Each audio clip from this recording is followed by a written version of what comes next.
Hi, my name is James Wiley, and I represent the life-saving project, reflectionsfromwithin.net. I'm here with my friend, Andrew Dodge, and together we have a super important topic to reflect upon today. First off, shout out to everyone who listened to my response on immigration. Thank you very much. I value your support and feedback. As you've heard me say that I would address challenges, it just so happens that I've been challenged to share my feelings regarding the divisive topic of abortion. Thank you for asking, because your questions tell me that you are listening and value me as a person with an opinion.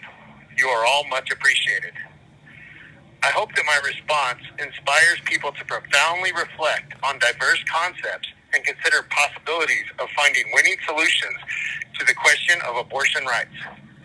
This is extremely controversial, so please have patience with me while I present this thorough reflection, trying to give honor to this delicate subject.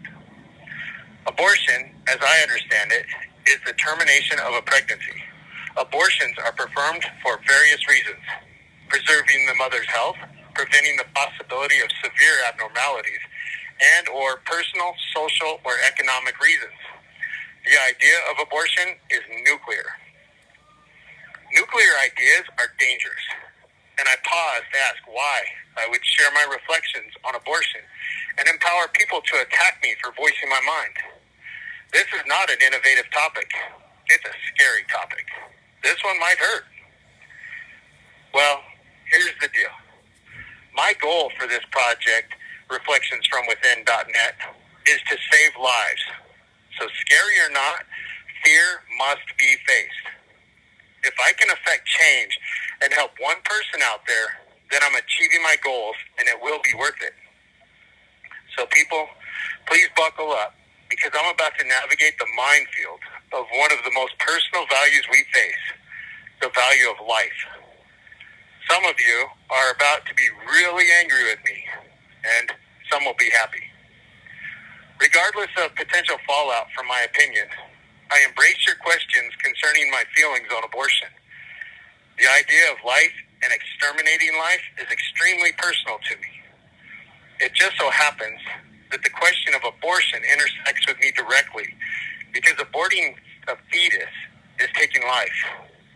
And I'm serving life without parole because when I was a 15-year-old child, I took lives. It was the worst mistake I ever made.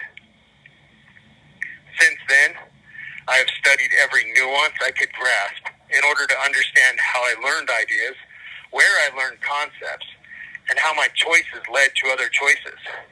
I have spent almost 35 years reflecting upon mistaken choices I made as a child. I'm not that child anymore. I am now an old man with wisdom. Please listen to my ideas, because I'm about to show you what I have learned and who I am. My answer on abortion comes directly from my heart. I have a deep understanding of the consequences of choices, right or wrong, and believe that my experience will assist me in providing a personally honest perspective. Believe me when I tell you that I understand the value of choices. I will do my best to examine many different aspects, viewpoints, goals, and values. Then I will close with my personal beliefs of what I would do. If you disagree with my ideas, then please share your mind with me, because that is how I learn. All right, now, I'm going to begin by discussing how I perceive government leaders. I pay attention to my perception of their ideals, because they are the people that control the laws and pass judgment on what should be established as norms in the land. I think that if I can understand their viewpoints, I can empathetically know their beliefs and goals, which affords me the ability to communicate fairly and make effective choices. There is sufficient evidence demonstrating how laws and the path to our future are controlled by people we choose to place in power. As I consider what I would do, I think that it is important to understand what would happen under each leadership, especially if I would affect change, because I need to side with people that represent my values. They are in a position to control the narrative. There are two parties that control the narrative: Republicans and Democrats. I see Republicans pridefully taking credit for overturning Roe versus Wade. Republicans cheer for the fact that the power to control abortion legislation is in the hands of the states. The people living in their own states have the power to choose their local laws. Democrats say they stand for women's rights, the right of women to control what happens within their own body. Democrats pointedly accuse Republicans of wanting to pass a national abortion ban. It seems like there's a lot of contentious back and forth between Republicans and Democrats on the topic of abortion rights and women's ability to make choices for themselves. I watched the debate between Senator J.D. Vance and Governor Tim Walz.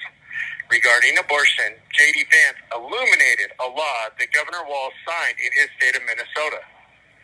J.D. Vance pointed out that if someone tries to have an abortion and the baby survives, the Minnesota law says that the doctor is under no obligation to care for the living infant, that the infant can be left to die.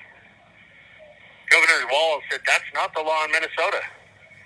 After the debate, Republicans posted online the language of the law. Walz signed that law into effect, and it puzzled me that he misrepresented the words of his own law. I wonder if he simply didn't understand it, or if he was lying with intent. That just leaves me with questions of why. See, personally I believe if you do something, then own it. If you imagine that you'll be ashamed of it later, then don't do it. We have freedom of choice, not freedom of consequences.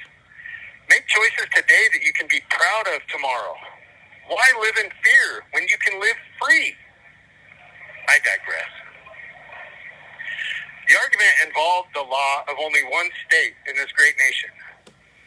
I'm going to take a moment to point out each state's law regarding abortion. Personally, I feel it is important to look at the diversity of established laws across our country. This will take a few minutes, but it seems important to examine and honor the valued practices of each state because it clearly shows how diverse our nation is. This information is from Britannica, October 3rd, 2024. To begin with, here are a couple definitions for clarity. Lethal fetal anomaly means a fetal condition diagnosed before birth that, if the pregnancy results in a live birth, will reasonably certainly result in the death of a child not more than 3 months after the child's birth. Indiana Code IC 16-25-4.5-2. Gestational is a reference to the gestational age. Gestational age, according to Britannica, is divided into two periods, embryonic and fetal. The embryonic stage is about the first 10 weeks of pregnancy, and then the fetal period begins about week 10 and continues until birth. Prenatal development benchmarks are linked to gestational ages. For example, at 7 to 8 weeks, all the vital organs have begun to form, along with the bones and cartilage. By 9 to 13 weeks, the genitalia have formed, and the entire fetus weighs about 1 ounce. By weeks 21 to 23, the fetus's eyes have developed, and the fetal heartbeat can be heard by stethoscope. By 40 weeks, fetal development is complete. Hence, a normal pregnancy has a gestational range of 38 to 42 weeks, with 40 weeks generally being considered a full-term pregnancy. Fetal viability is the time of pregnancy ranging between 22 to 26 weeks, as determined by state and medical professionals. All right, let's look at these individual state laws. I will identify the states, the abortion rights, and then any further details regarding that state. Nebraska, ban after 11 weeks, 6 days. Exceptions for survivors of rape and incest, to preserve the life of a pregnant person, or for ectopic pregnancies. North Carolina, ban after 12 weeks. Exception for ectopic pregnancy, survivors of rape or incest through week 20, or lethal fetal anomaly through week 24. Arizona, ban after 15 weeks, 6 days. Exception to preserve life of the pregnant person. Nevada, ban after 24 weeks. Exception to preserve the life of the pregnant person. Iowa, ban after 6 weeks. Exception for medical emergency to preserve the life of the pregnant person. a lethal fetal anomaly before 20 weeks, or if the pregnancy resulted from rape or incest, and the incident was reported to law enforcement or a public or private health agency within 45 days of the occurrence. South Carolina, ban after 6 weeks. Exception to preserve life or health of the pregnant person for lethal fetal anomaly or for survivors of rape and incest up to 12 weeks gestation. Florida, ban after 6 weeks. Exception to preserve the life of the pregnant person for victims of rape, incest, domestic violence, or human trafficking who have reported the incident to law enforcement up to 15 weeks gestation, and fatal fetal anomaly until the 3rd trimester. Medication abortion must be dispensed in person by a physician and cannot be delivered by mail or other courier service. Utah, ban at 18 weeks. Exception to preserve the life or health of the pregnant person or lethal fetal anomaly. Wisconsin, ban at 22 weeks. Exception to preserve the life of the pregnant person. New Hampshire, ban at 24 weeks. Exception to preserve the life of the pregnant person or lethal fetal anomaly. Massachusetts and Pennsylvania, ban at 24 weeks. Exception to preserve the life or health of the pregnant person. Montana, ban at or after 24 weeks. Abortion is banned at fetal viability. Exception to preserve the life or health of the pregnant person. Oklahoma, full ban. All abortions are prohibited. Texas, full ban. All abortions prohibited. Exception for a limited set of medical emergencies. Indiana, full ban. All abortions prohibited. Exception for lethal fetal anomaly, rape, or incest before 12 weeks of pregnancy, or serious risk to the health or life of a pregnant person. West Virginia, full ban.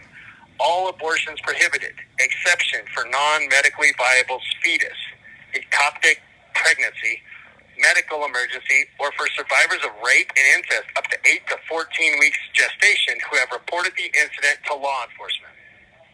Idaho and Mississippi, full ban. All abortions prohibited.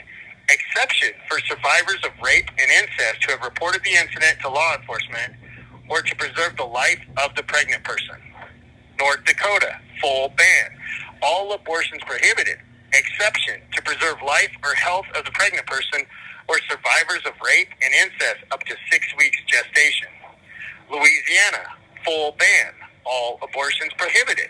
Exception to preserve the life of the pregnant person or lethal fetal anomaly. Alabama, Arkansas, Missouri, South Dakota, full ban. All abortions prohibited. Exception to preserve the life of the pregnant person. Kentucky, Tennessee, full ban. All abortions prohibited. Exception to preserve the life or health of the pregnant person. Delaware, legal before viability. Abortion is banned at fetal viability. Exception to preserve the life of the pregnant person or lethal fetal anomaly. Maryland, legal before viability. Abortion is banned at fetal viability. Exception to preserve the life or health of the pregnant person or lethal fetal anomaly. California, Connecticut, Hawaii, Kansas, Michigan, Illinois, Rhode Island, Virginia, Washington, and Wyoming, legal before viability. Abortion is banned at fetal viability. Exception to preserve the life or health of the pregnant person. Maine, legal before viability. Abortion is banned at fetal viability. Exceptions at physical discretion. New York, legal before viability. Exception to preserve the life or health of the pregnant person or lethal fetal anomaly. Ohio, legal before viability. Exception to preserve the life or health of the pregnant person. Georgia, legal through at least 20 weeks. Exception to preserve the life of the pregnant person or lethal fetal anomaly. District of Columbia, legal with no gestational limit. Although District of Columbia is not a state, it has its own abortion laws. Alaska, Colorado, Minnesota, New Jersey, New Mexico, Oregon, and Vermont, legal with no gestational limit. Wow, the diversity is polarizing. There sure is a lot of confusing rhetoric with laws saying one thing and exceptions overriding limits. There is potential for illusions versus reality. What I take away from this massive compilation of diverse legal standards is that some states have full permission to void the life of a fetus infant. The state of Oklahoma has a full ban, absolutely, and other states fall somewhere in the middle. Those are the laws that are in place right now, but there is consequential potential for laws to change depending on the upcoming election. I think this is an important example of the divide between Democrats and Republicans. Republicans presents Democrats' own law verbatim, demonstrating how Democrats support ideas that it's okay to have abortions without limits, and even allow limited infants to die.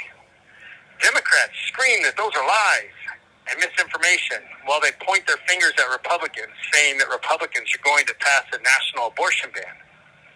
Now, this is just my opinion, but it's my perception. Donald Trump takes pride in the fact that Roe v. Wade was overturned and the power was given to the people of each state to choose the laws in which they live. Some states are liberal and some states are conservative. I don't understand why Democrats are pointing fingers saying Republicans will create a national abortion ban, because Republicans are praising the fact that the states, the people, have the power to decide for themselves their local abortion rights policies. Donald Trump doesn't have any interest in creating a national abortion ban. Donald Trump has made it clear that it is not up to the federal government to determine abortion policy. It is up to the individual states. And he has no interest in federal legislation regarding abortion. Although I find it interesting how Donald Trump addressed the question, or whether he would veto a national abortion ban. Why would he refuse to say directly that he would veto any abortion ban? Instead, he answered that he won't have to deal with the possibility of addressing a national abortion ban, because a possible abortion ban won't ever get to it. On one hand, it is arguing hypotheticals. On the other, I wondered if he is navigating something. I concluded that he's using his marketing genius to his advantage. I think it's clear that Donald Trump achieved his goal when the power concerning abortion rights went back to the states. So at this point, he doesn't have a dog in the fight. He already won the abortion fight. However, in his wisdom, understands the motivating value of hate. Many media figures hate him. I have witnessed seething statements made by some respected members of the media. Tell me, have you ever witnessed how the media talks about Trump? Anyways, if he says he will absolutely veto an abortion ban, he will appease them and remove a contentious idea. The media will lose a talking point questioning Donald Trump. Less talking points means less airtime. Airtime is valuable, and every talking point provides potential airtime. Free advertising. Free advertising leads to broader name recognition, and in the public spectrum, all publicity is good publicity. He understands the value of publicity. The more time the media talks about Donald Trump, the less time they are talking about his opponents. It seems to me that he has masterfully utilized people's tendencies to his own advantage. Democrats seem to think it is advantageous to continue pointing fingers at Trump for refusing to answer that question. However, from personal experience, what I've learned from individuals in prison is that usually when someone is pointing their finger, making accusations towards someone else, two things are true. There is an agenda at play, and there are three fingers pointing back at themselves. Two things are true. There is an agenda at play, and there are three fingers pointing back at themselves. Think of the term pot calling the kettle black. I've heard the Democrats mention how they want to pass federal laws protecting abortion rights. This tells me that the Democrats are the ones focused on federal government establishing laws regarding abortion policy. This is interesting to me. My interpretation is that the Democrats want federal rule and the Republicans want states' rights. I'm considering how much diversity there is amongst the states, and I'm trying to weigh the balance between what's right and what's wrong. I ask myself, what side would I support? What side would I say is wrong? I've also tried to determine who's lying, who has motives, who actually benefits, how laws affect monetary allocation for services, and more. I've given this topic a lot of thought. It is personal and absolute in the aspect that the question regards human life. In regards to who is lying, I ask myself, why would Tim Walz flat out distort the meaning of a law he signed? Why are Democrats pointing fingers selling fear tickets to the American people about abortion bans if Republicans win? It seems like the topic is politically charged and that different parties represent different values. I'm trying to process what's really going on and find a sense of understanding that I can have confidence in. One side is selling fear, and the other side has made it clear where they stand because they already did it. I'm trying to wade through the fog to find the truth. Where there is distortion and disguised confusing noise, there's room for imaginary monsters which can cause fear. I imagine being in a dark forest hearing animal noises, but not being able to figure out where they are. It's spooky, and that unrest can lead to defensive decisions instead of proactive choices. As I try to answer my own question of what is right and what is wrong, I realize that I have the opportunity to also illustrate the difference between making choices out of fear versus making choices with informed confidence. Tell me, when you make a decision, do you feel better when you choose something because you are afraid, or something when you choose to imagine what is possible and choose what you want? Personally, when I make a choice out of fear, I feel like a coward, like something has been taken away from me, like I've been imposed upon, a sense of loss, forced, and violated. Even worse, I recognize that I've betrayed myself because lost, forced, and violated. Even worse, I recognize that I've betrayed myself because I was a Then I just end up feeling sad with regret. I feel diminished, sometimes sick. Otherwise, when I make a choice out of confidence because I can imagine where I want to go and I choose to reach for my goals, I feel taller, courageous, and free. I want individuals to feel their own strength and embrace their inner courage because I promise you, everyone has it. It's just whether you're willing to dream of possibilities. It is a fact. The argument about abortion is contentious because it addresses personal liberty, freedoms. I understand how conflict can create fear, which affects decisions. So I'm trying to determine what is real behind the curtain regarding Democrats and Republicans. But the truth is that the agenda of winning the election is in play. The fog of confusion comes from the Democrats give me pause. But their own gaslighting has lit the way so I can see the path. As I've been talking to you, I've been trying to figure out who is real and who is an illusion. I felt that I needed to establish a factual foundation so that I could imagine the future I wanted regarding abortion rights, depending on who had the power. I have figured out who I would support and who I would say is wrong. I've looked at each party, what they've done with their actions, and what they say with their words. My conclusion is that I think both parties have some very valid arguments in their beliefs. There are elements of validity in the laws they have created, but there's something else I want to look at. The discussion is about what I would do in regards to abortion, and I've realized that picking a leader is not sufficient. I don't agree completely with either party. To represent how I feel about abortion rights, I will need to use my own voice. First off, I want to point out the most obvious belief I agree with. Former President Donald Trump's wife, Melania Trump, clearly states that the government has no place interfering with a woman's choice. I love her for being who she is and representing herself with poise and confidence. I agree with her completely. I feel that government regulation of an individual's person's choice is invasive, hence violating American constitutional liberties. All these established laws are a waste of resources and effort because they are unnecessary.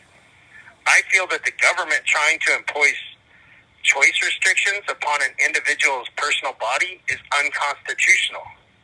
But I want to look at more. When I initially think of the concept of abortion, I think about the process of becoming pregnant. There is the point of inception, and I think this idea deserves consideration. In the debate of abortion, there's overlooked value in the decision to consent to have sex. There's a reason adults encourage young people to practice abstinence. Having sex potentially leads to pregnancies. Young people are passionate and vigorous, which means there is even more chance of pregnancy. However, young people are not prepared to raise children. They're still in school. Most of them don't have jobs that can support themselves and a child. So, if they get pregnant, there is a possible detriment to their lives and or their future. Some young women are just not physically mature enough to undergo the strain of carrying and having a baby. It may threaten their life. The argument of using abortion to save the mother's life comes into play. I bring this up because I want to ask the question. With all these argued rights of choice, why isn't the powerful right of choice examined before getting into the fearful, desperate circumstance of contemplating abortion? Isn't there a level of accountability on the choice to have sex, or accountability of choosing to use preventative measures to avoid pregnancy altogether? Choices have consequences. Choices are made before pregnancies happen. There are all kinds of contraceptive methods that provide ways to prevent pregnancy. There's birth control pills. There's Plan B, which can be taken within hours of sexual experience to avoid pregnancy. And those methods are fairly effective at preventing pregnancies. So far, I pointed out 3 methods for young people to make viable choices to avoid pregnancy: abstinence, contraceptions, and Plan B medication. I think it's important to reflect on what I'm trying to say here, because there's a difference between preventing a birth from occurring versus terminating a birth once it's begun. Imagine this. Think of a tomato plant, which is a different type of life, but something living nonetheless. They are beautiful little green plants that usually create delicious red tomatoes, but not always. First, the plant must grow and mature to where it's strong enough to remaining. All right, well, we'll stop there. You have a call at... This call will be recorded and subject to monitoring at any time. Thank you for using IC Solutions. You may begin speaking now. Okay, all right. Imagine this. Think of a tomato plant, which is a different type of life, but something living nonetheless. They are beautiful little green plants that usually create delicious red tomatoes, but not always. First, the plant must grow. They are beautiful little green plants that usually create delicious red tomatoes, but not always. First, the plant must grow. They are beautiful little green plants that usually create delicious red tomatoes, but not always. First, the plant must grow. Now here's where it gets interesting. If pollen doesn't get into a specific part of that flower, no tomato will ever be created. It is similar to people in the sense that if sperm doesn't get to the egg at the right time, then no baby is ever conceived. Now, once the flower is pollinated, then a tomato begins to live. As you watch the plant, you can watch it grow. At first, it's tiny and green, but it'll get bigger, and when it is ripe, it'll turn a beautiful red. A baby inside a human body goes through a similar process. When the baby is ready, the baby is born. Life is life, a miraculous thing. Look around you and you'll see it everywhere. On the other hand, imagine if the little green tomato is plucked from the plant when it is still small. It becomes waste and it is not edible. It can't even seed a new plant. The life energy will die and it will rot. However, if it is almost ripe, there's a chance it'll taste good. Someone might like it. Once the flower is fertilized and the bud starts growing into a tomato, the idea of life becomes a balance of possibilities, right? If I imagined being a young woman who's not ready to have a child, I consider what would be at stake for me if I took steps to make sure I don't get pregnant versus if I wait to see if I'm pregnant and then have to decide what to do. To me, it seems easier to prevent pregnancy before they become real than to be in a position of having to make hard, life-altering choices determining whether or not to terminate life. If you're screaming at me, that's okay. I'm just thoroughly examining different ideas. If you want to voice your opinion directly, I welcome you to message me at reflectionsfromwithin.net. I will listen and respect your voice. Now, I suspect some of you are probably questioning me about if the pregnancy is from incest and or rape. I would guess that no one wants to have a child born out of incest or born out of rape. It just so happens that I agree with you. Those are horrible acts and remind me of the phrase, hurt people hurt people. It is difficult to imagine, but it happens. Some children are born out of victimization. Usually, victims of rape and incest struggle for a long time and still trying to overcome the trauma they've endured long after they have given birth. It is probably very difficult for the mother. I imagine every time they see their child, there is a mixed bag of emotion. Reminders of the trauma, how their power was taken away from them, how they are violated, but also the love of their baby and the love of a beautiful life. These ideas create discussions and debates within themselves, along with a lot of necessary healing. I'm not equipped to comprehend the depth of that turmoil. I can only acknowledge that I see them and aware of them traversing difficult, extraordinary circumstances. This is a tough reflection. Please have patience with me as I'm trying to address scenarios and ideas involved in the complicated difficulties of the topic of abortion. I think it is important to understand and value the complexities. I'm trying to give this topic the thoughtful merit it deserves. I imagine the natural love for a living being and the natural love of a parent as a loving mother, but also the immense pain and agony which created a life out of abuses like incest or rape. What a devastating scenario for a person to have to weigh all those options while they carry that baby for 9 months. I understand why these victims of these crimes would want to terminate that baby before it's born. My understanding is that they would be trying to free themselves from pain. I'm going to make a point here. Desperation. Desperation leads to desperate acts. I understand this, absolutely. What I'm about to point out is extremely important. It is reality, like it or not. If someone does not want to have a baby, they find a way to achieve their goal, usually to their own detriment. I try to imagine a 16-year-old girl in a scenario where she's 6 months pregnant from molestation. Let's say her dad is the father of the baby.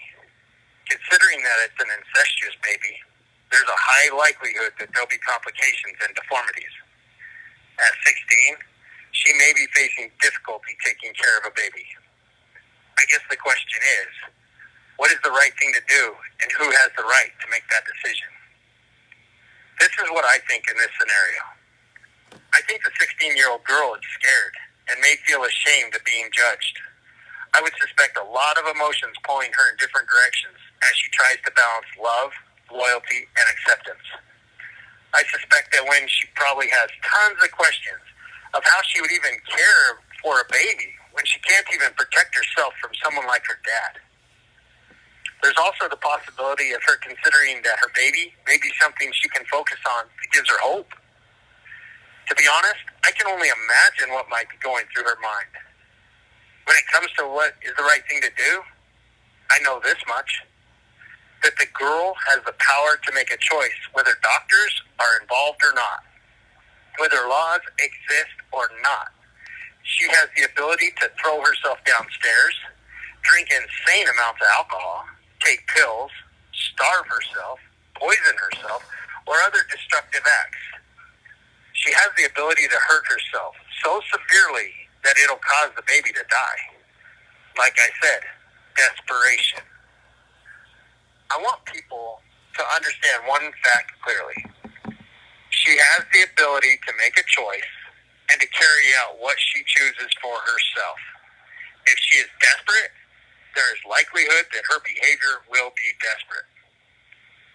On the other hand, she She also has the ability to choose to do her best to keep her baby, to care for the baby, to try to eat right, keep herself safe, to be protective and nourishing. Ultimately, she has the choice, the inherent choice to determine the outcome. So, with that in mind, where would the government fall in line with trying to tell that little girl what to do? The truth is that they could not control her. She's going to make her reality happen to the best of her ability. I believe the most important thing the government can do is provide education and support to help that girl provide herself with knowledge and understanding so she can make informed choices with assertive confidence.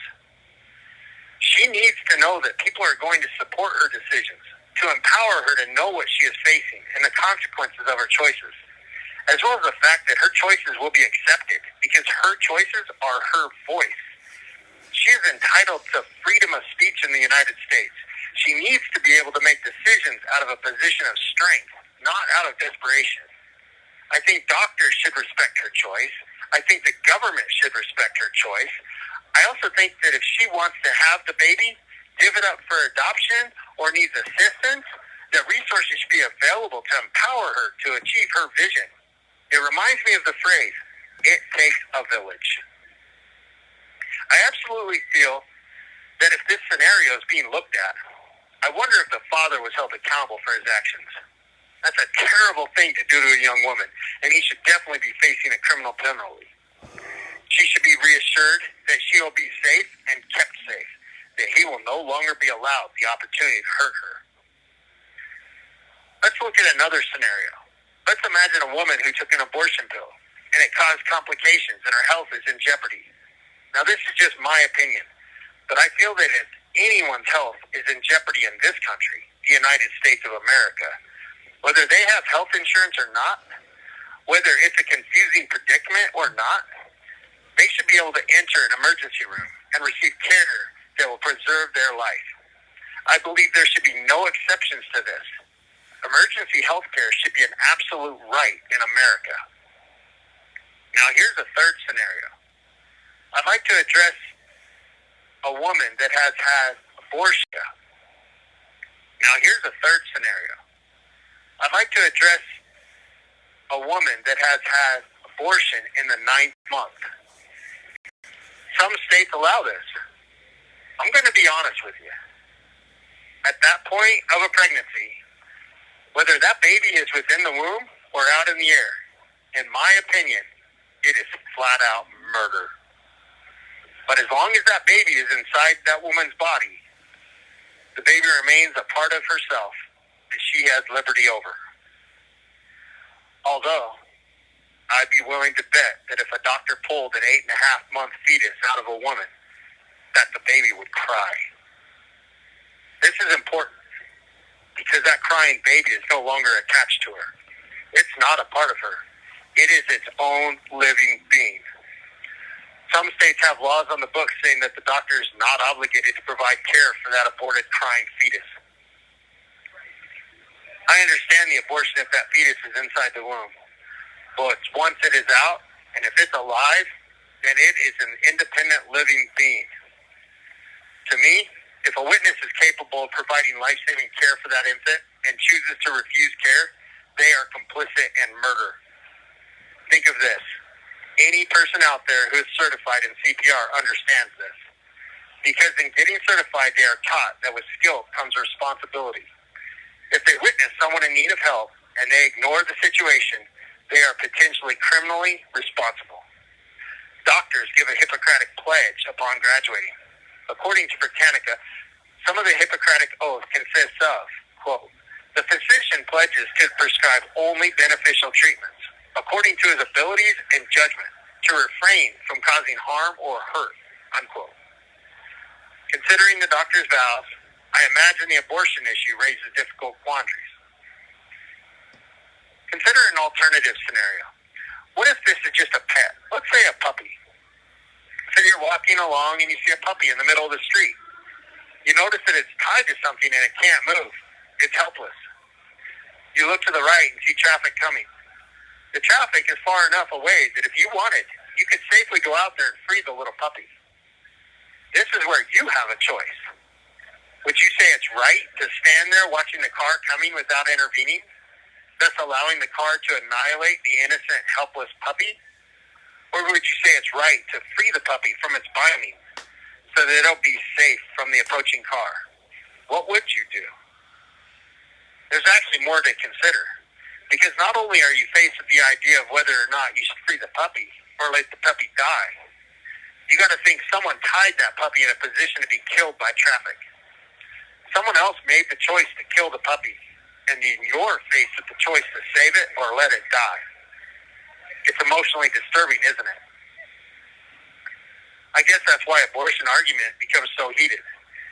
People with different beliefs and values try to determine what would be acceptable and what would not be acceptable. Well, I've tried to reflect openly about this and to portray my extensive consideration regarding the topic of abortion. I have shared my personal beliefs, and now I'm ready to share with you what I would do if I had power. If I had power to control the outcome of what happens in the United States regarding abortion, I would do the following. I would look at this question from many standpoints, as I know that no one action will solve this problem. I think a lot of different steps need to be taken. So here are the different steps I would take. Before I begin, quick side note. Please pay attention to me and reserve judgment while I present these steps, because in a moment, I'm going to clarify more contextual meaning than the direct superficial ideas represented. First, considering that an individual, any pronoun, no matter what legal standards are placed upon them, already inherently has the absolute power over what will happen within their own bodies. If the Constitution itself doesn't already protect this inherent right, and if legislation does not already exist, then legislation should be put in place to protect individual choice. This extends beyond abortion rights. Second, after establishing that the mother has absolute choice of what happens to her body up until the birth of the baby, I'd look into education and resources. I feel that the government needs to focus on empowering individuals to make educated, assertive choices. This would be achieved by creating a task force focused on providing resources to educate and provide any potential mother with what they need in order to make informed choices without trepidation caused by fear and or desperation. This task force would provide safety and support, informing women that they will be safe regardless of their choice. America would focus on making choices with courageous vision and confidence. Third, I would create an educational standards that empower young women long before they become pregnant. We will do a better job at educating our youth. American children will be introduced to deeper contextual meanings that will empower them to understand the value and consequences of their choices, positive and negative. They will be informed of the range of unconditional resources available to them. I would create frameworks that empower young children to be able to grow into assertive, successful adults. These educational opportunities would be available in the first year. They would begin in child care facilities providing supportive care for all parents who choose to partake. Success becomes possible when preparation meets opportunity. I want women to succeed. I want Americans to succeed. Okay. Earlier, I asked you to pay attention and reserve initial judgment. Now I'm going to tell you why. There's a scientifically proven concept called the age crime curve. There are different theories that try to explain why it exists, but the fact is that usually about the age of 17, it peaks, and after that, the older an individual gets, the less likely they are to commit crimes. My opinion is that as an individual is exposed to life, develops life skills, and learns more, the more stable they become. They gain the ability to process with more choices and tools at their disposal. It is my belief that by empowering the young and educating them with more constructive opportunities to process, we can bend the age crime curve to peak at a younger age, which intersects with a young woman's ability to physically have children. My goal is that by the time they may become pregnant, they will be more adept at handling important consequential life questions, thus less likely to choose abortion. Granted, the choice is completely theirs, but at least they will have an educated, informed choice. It's just a thought. Because it's hard for me to think that a woman would actively want to terminate their baby's life if they had hope of other alternatives. Okay. Fourth, along with educational structure, I'd make it very clear that children being victimized have a voice, a strong, viable voice that will be heard without judgment. Children will learn that when they speak up to abuse, they will be kept safe. They will be given opportunities to heal, be loved, and learn while they develop into adults without having to endure abuse. They will be encouraged to let their light shine. Children will learn their voices have power. Fifth, when it comes to power, America has powerful military forces. Donald Trump created the Space Force in preparation for future advancement. I believe that children are representatives of our future. They will pave the way. So logically, it makes sense to prepare them to be leaders representing the values we hold as Americans. Liberty and justice. There are already many youth organizations, Boy Scouts, Girl Scouts, military schools, private schools, and more. I would create the frameworks of a youth force. It would be a government branch focused on the safe development and enrichment of children. Individuals ranging in age from postnatal to potentially 25 would receive medical care equivalent to the Mayo Clinic, Shriners, and St. Jude's. They would receive education opportunities on par with the best Ivy League schools and have sporting programs that are competitive with programs like Texas, Oregon, Ohio State, Penn State, LSU, and others. Children in the youth force will know family, unity, discipline, and achievement equivalent to our best special forces like Green Berets, SEALs, and Rangers. Children in the youth force will have amazing opportunities to shine. 6, I would focus on commercializing pregnancy prevention. Plan B pills would be as easy to obtain as Tylenol. I'd focus on promoting easy access to contraceptives, condoms, birth control pills, etc. I would advertise the fact that preventing the inception of a baby is more important than deciding what happens after it's conceived. 7, I would establish laws that guarantee emergency health care for any individual with any condition that requires life-saving treatment. Hospitals would receive federal money specifically for the focus of providing emergency care. Absolutely. No one should ever be turned away from emergency care in America.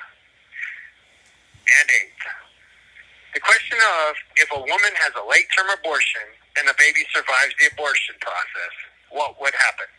Who is responsible for what? I would make sure there is legislation that is very clear on this. While reading off the individual states' rights, the term legal before viability was common.